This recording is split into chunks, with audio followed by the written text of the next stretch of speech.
bây giờ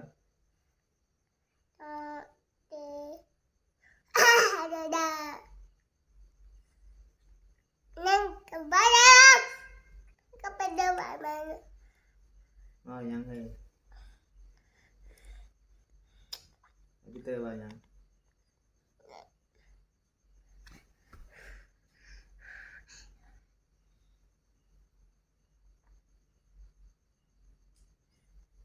แม่ปีเตอร์เมื่อยแล้วบ่เมื่อยเบาแล้วบ่กินนมดีกว่า